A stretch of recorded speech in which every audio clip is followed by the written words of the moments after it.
Today I rise to adjourn in the memory of John Daniel Singleton, who passed away on April 29, 2019, at the young age of 51. John was born on January 6, 1968, in Los Angeles. He was a talented film and television director, screenwriter, and producer, an alumnus of my alma mater, USC, and a resident of the 54th Assembly District. John received 2 Oscar nominations for directing and writing his debut film, Boyz in the Hood.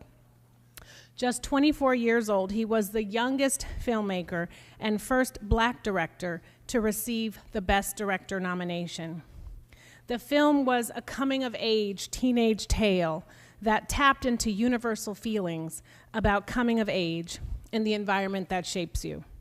It humanized the hardships of life in South LA and demonstrated the beauty of the community. It was a West Coast urban version of The Breakfast Club and 16 Candles. It was also the first in his Hood trilogy of blockbuster teenage films, Boyz in the Hood, Poetic Justice, and Higher Learning, that introduced audiences to fresh faces that would become household names in the film industry. I should also mention, as an honorable mention, that Baby Boy is in that as well. And I know so many folks who come up to me during the course of a day and will give me a line or a couple of lines from that movie. John's ability to showcase what he saw in his neighborhood made him an activist, in addition to a remarkable storyteller. In 1992, John used his influence to testify before the United States Senate about rising homicide rates among youth. At the committee hearing, he stated, "My intention is to shed light on some things that may not be getting emphasis when speaking to the violent conditions our children in this country are going through now. The condition in which these children live did not just pop up like magic, they were created.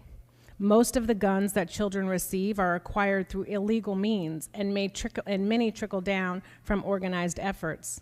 And it is a fact that the drug trade in this country is largely and intentionally concentrated most in urban areas and is not in the control of those that live in these cities or those most adversely affected."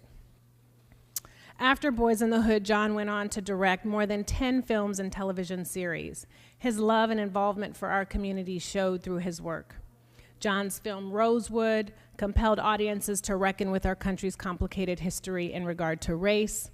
His show Snowfall made audiences aware of the realities and pain community members faced during the crack cocaine epidemic.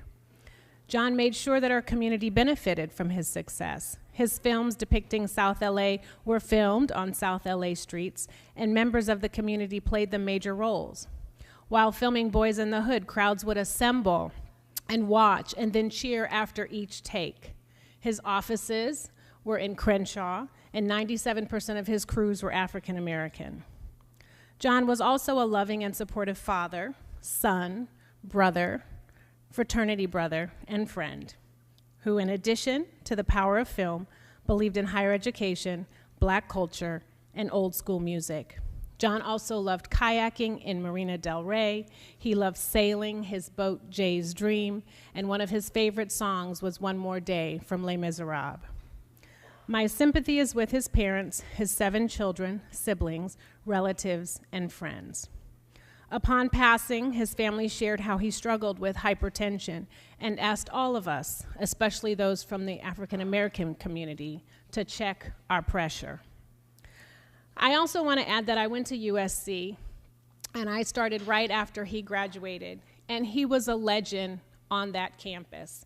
He was an icon for many of the folks that were in the film school and the theater school. He was an icon for many of the African Americans, and he was a legend to the Black Greek community, especially those from his Beta Omega chapter of Kappa Alpha Psi. He had truly made it, and he showed that you can make it in the film industry without nepotism or connections. You just need a good story. So I ask that you join me today in adjourning in the memory of the legendary filmmaker, John Singleton. Thank you.